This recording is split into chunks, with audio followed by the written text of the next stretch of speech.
Где находится самый старинный храм?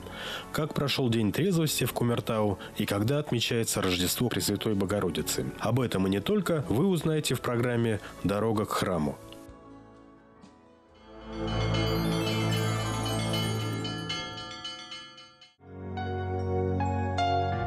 Памятником давних времен является самая старейшая православная церковь Башкортостанской митрополии, возведенная еще до образования Уфимской епархии и действующая в наше время. Это христорождественский храм в селе Березовка Уфимского района, который расположился вблизи аэропорта города Уфы. Построен он в 1780 году. Уникальность этого памятника старины в том, что до настоящего времени в Башкортостане сохранились лишь отдельные постройки, датируемые XVIII веком.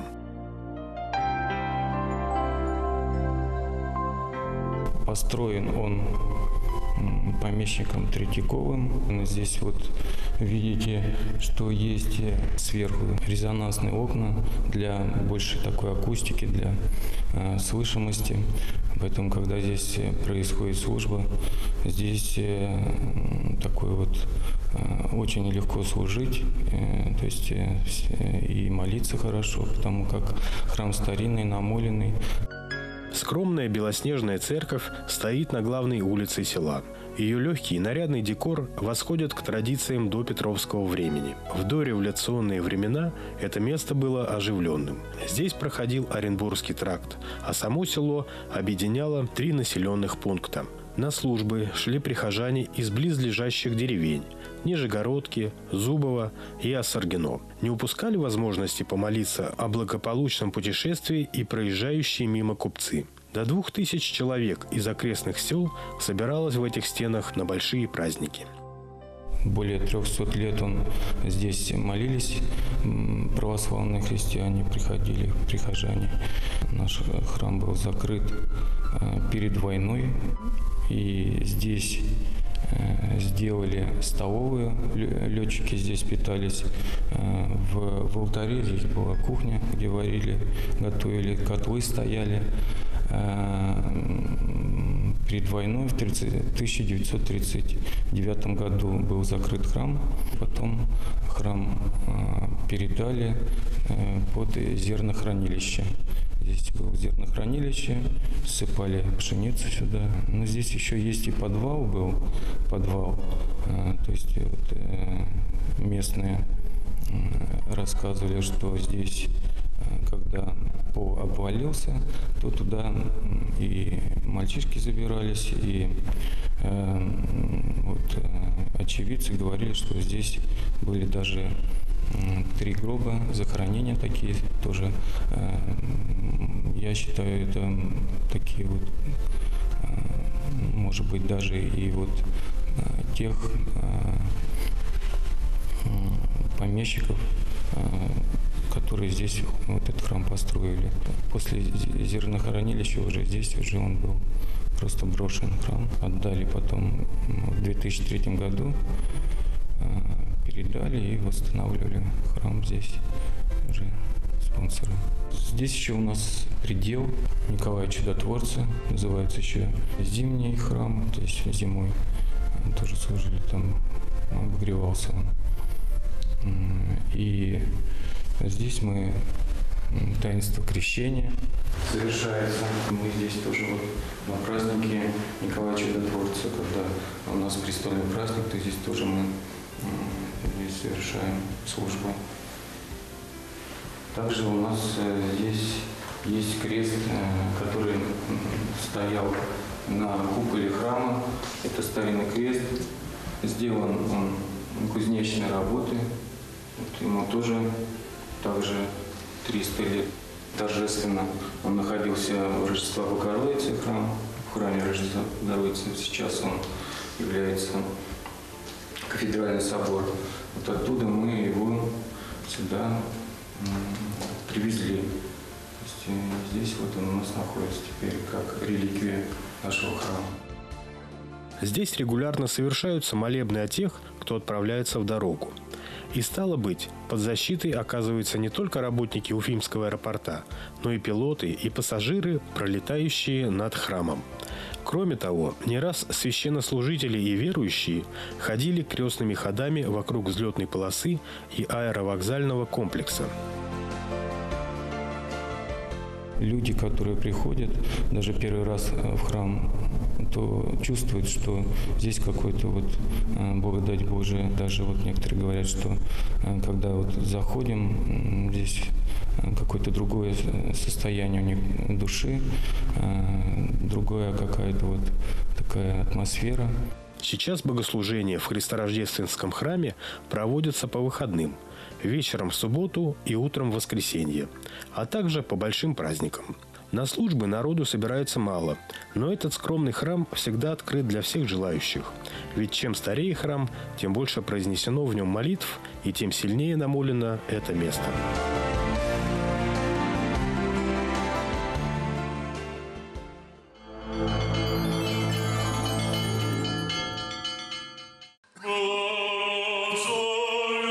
О 10 сентября в Марфо-Мариинском женском монастыре в селе Ира епископ Салаватский и Кумертауский Николай совершил всеночное бдение.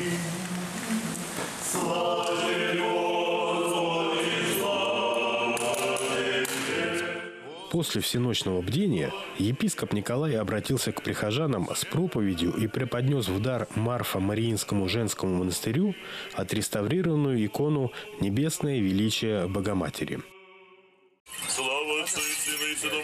Затем владыка Николай совершил божественную литургию и чин освящения колоколов в Покровском храме села Бугульчан Кугарчинского района. «И тебе славу воссылаем Отцу и Сыну и Святому Духу, ныне и присно и во веки веков.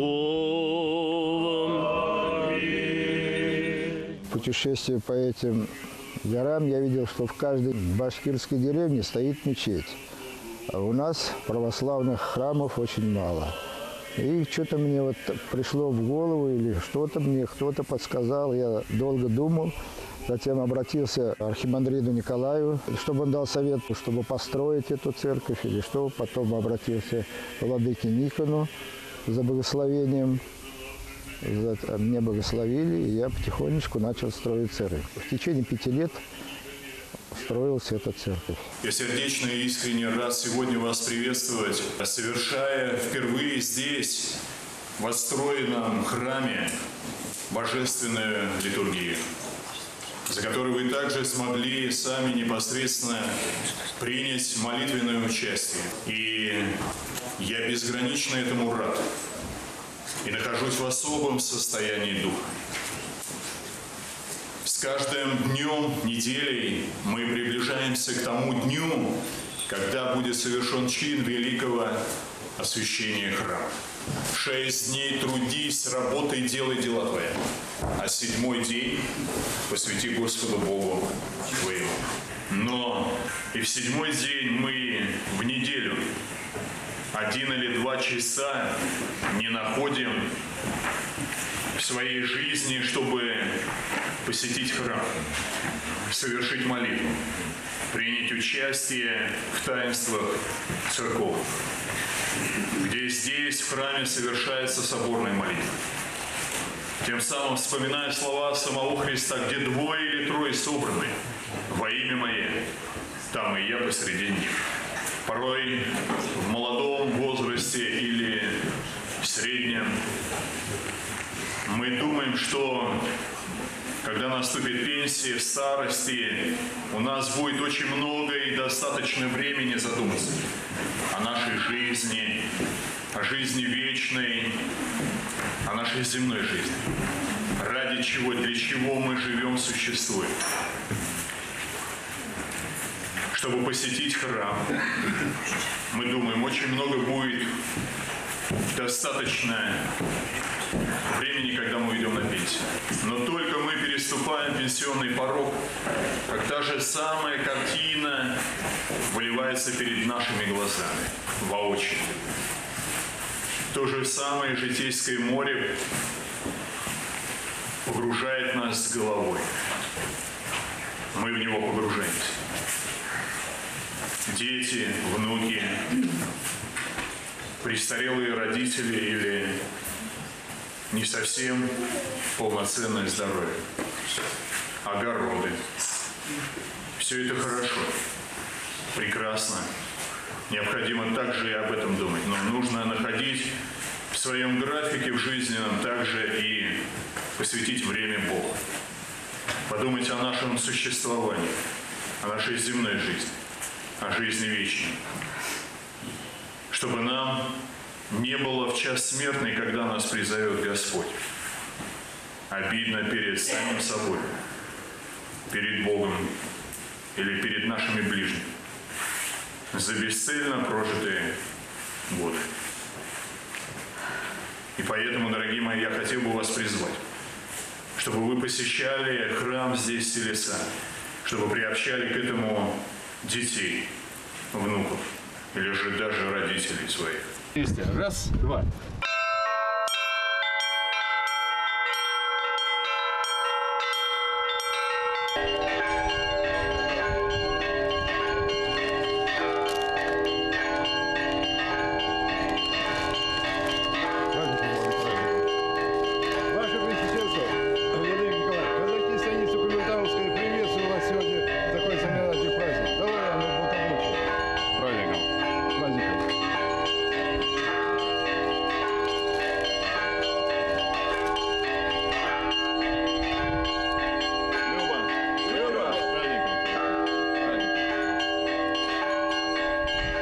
В день усекновения главы пророка, предтечи и крестителя Господня Иоанна в Иоанно-Предтеческом соборном храме города Кумертау епископ Салаватский и Кумертауский Николай совершил божественную литургию.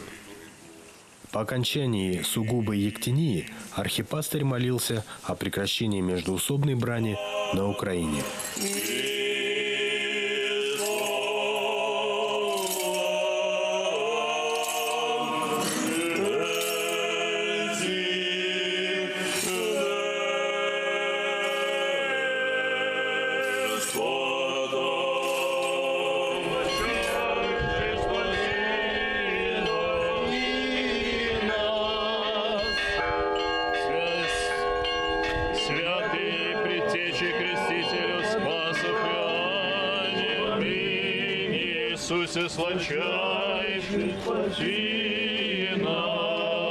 После богослужения был совершен молебен о страждущих недугом винопития и наркомании и крестный ход в честь престольного праздника, после которого участники общества трезвости приняли обет отказа от алкоголя.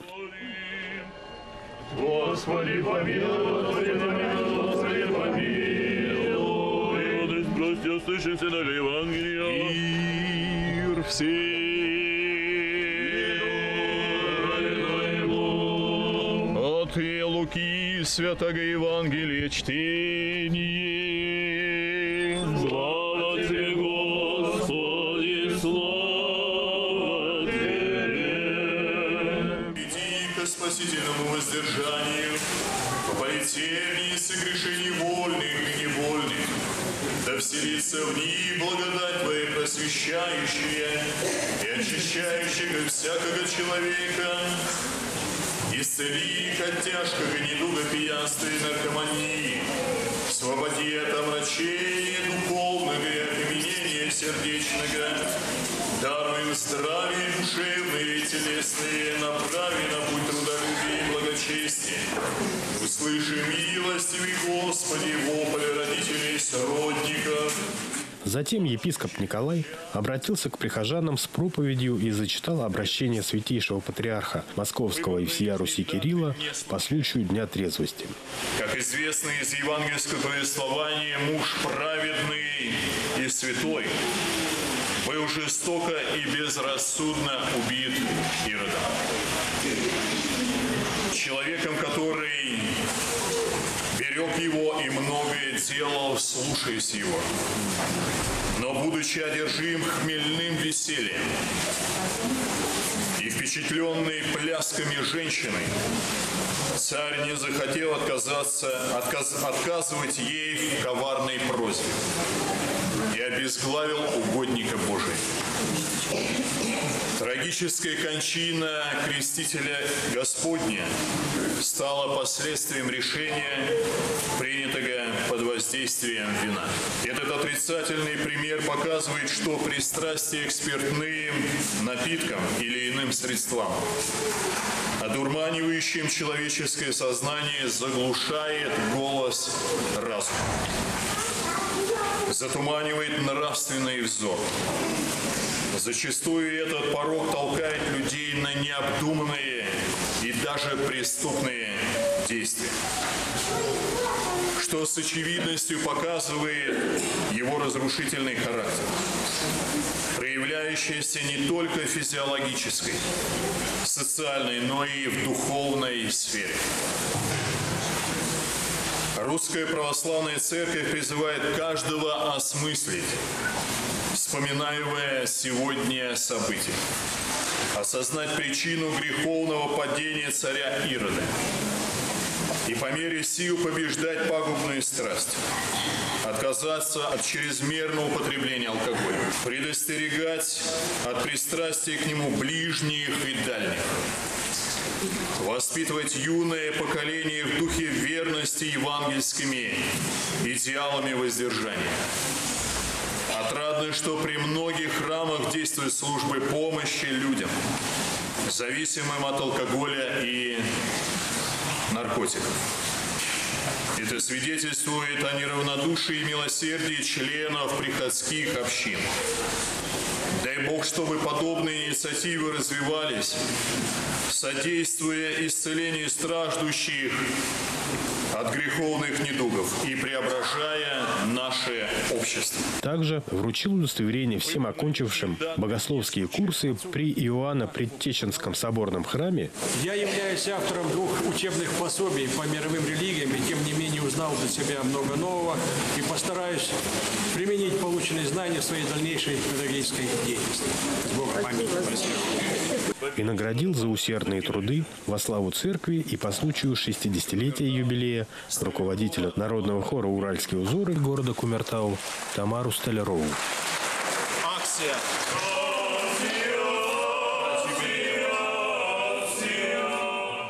Уважаемые казаки. Далее в городском парке епископ Салаватский и Кумертауский Николай принял участие в открытии праздничных мероприятий, посвященных Дню трезвости. Я хотел бы пожелать всем организаторам сегодняшнего праздника, участникам, всем жителям города Кумертау. Это всеукрепляющие помощи Божией, семейного счастья, всяческого благополучия, чтобы Господь хранил от всяких невзгод, болезней ваши семьи и наш замечательный город Кумертау. С праздником вас! На импровизированной площадке было представлено 5 секций. Первая секция – спортивная. Спортивный клуб «Легион» провел мастер-класс по обучению боевому искусству карате, а также показал несколько приемов по самообороне. Во второй секции – богатырские забавы. Каждый желающий смог проверить свои силы в ловкости и выносливости. В третьей секции можно было услышать познавательные рассказы о развенчивании мифов об алкоголе. В данном мероприятии, посвященном Дню трезвости, приняли активное участие воспитанники и преподаватели воскресной школы «Родничок», члены молодежных православных движений «Живой источник» и «Белая река». Пока ребята пробовали свои силы на площадке секций, со сцены прозвучали песни казачьего ансамбля «Воля» и группы «Череда».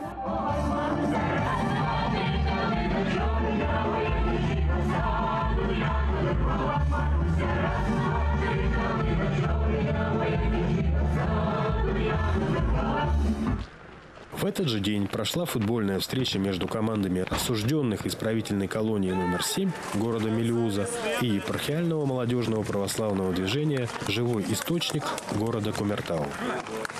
Мы благодарны за такие организации прекрасные, за такие мероприятия, которые сближают нас, научают, вразумляют нас в чем-то.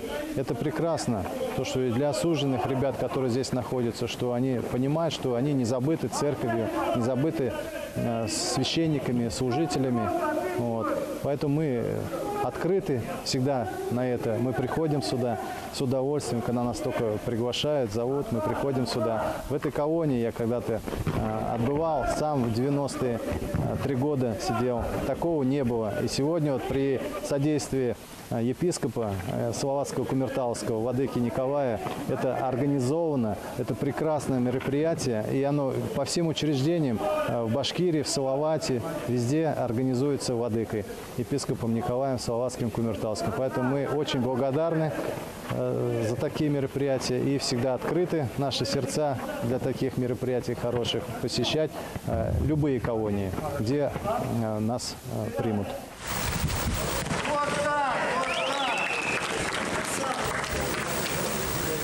В упорной борьбе победила команда осужденных колонии. Это уже вторая победа в прошедших в 2016 году 2 футбольных встречах. Епископ Салаватский и Кумертауский Николай вручил победителям товарищеского матча футбольный мяч.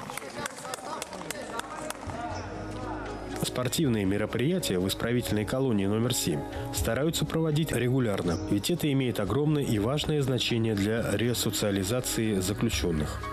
Данные встречи являются хорошим стимулом для физического самосовершенствования осужденных колоний, воспитания командного духа и развития умения эффективно взаимодействовать друг с другом.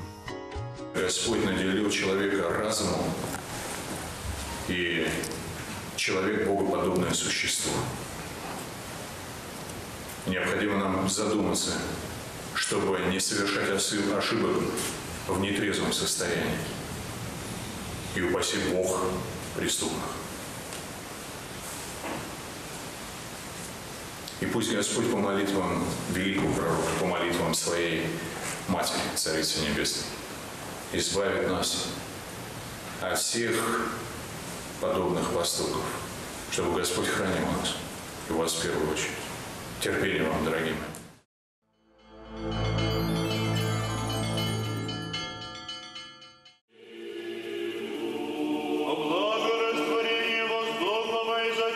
Плодов земных и временных мирных Господу помолимся. 21 сентября Русская Православная Церковь ежегодно празднует событие Рождества Пресвятой Богородицы. Он является одним из великих праздников. День 8 сентября 862 года по старому стилю считается днем начала русского государства, как начертано на памятнике тысячелетия России, воздвигнутом в Новгороде в 1862 году в царствовании императора Александра I. Рождество Пресвятой Богородицы – это 20-й праздник, когда мы отмечаем рождение той, от которой родился потом младенец Иисус Христос. Это было действительно чудо, потому что Иаким и Анна по своим летам, то есть по его возрасту, уже не могли родить. И мы знаем Ветхий Завет, как относился к бездетным супругам. То есть это считалось, что они либо грешники, либо что-то произошло, за что Господь не дает им детей. Но несмотря на эти поношения, которые они тоже претерпевали, Иаким и Анна, они горячо молили Бога и надеялись, что Господь их молитву услышит. И действительно, Господь вознаградил их упование. Родилась Пресвятая Богородица, которую назвали Марией. Она была отдана на воспитание в храм. Для нас Рождество Богородицы – это начало спасения. То есть Господь явил свою благодать именно в этом чуде, потому что без рождения младенца Иисуса Христа спасение рода человека невозможно было. А что предшествует рождению младенца Иисуса? Это рождение Пресвятой Богородицы. Рождество Богородицы стали отмечать как великий праздник в VI веке. В этот день во всех храмах проходят торжественные богослужения. Все верующие славят этот прекрасный день. Это событие, Рождество Пресвятой Богородицы, научает и нас никогда не отчаиваться, какие бы события в нашей жизни происходили, знать, что Господь, Он милостив, Он любит всех нас. Только от нас требуется не только вера и молитва, но еще и соответствующий образ жизни, который должен быть наполнен решимостью жить во всем и всегда как христиане. То есть кто такой христианин? Это ученик Христа. И празднуя Рождество Божией Матери, мы, конечно, должны задуматься, как мы можем подражать Пресвятой Богородице, чтобы наша жизнь менялась в лучшую сторону, духовная жизнь и общественная жизнь.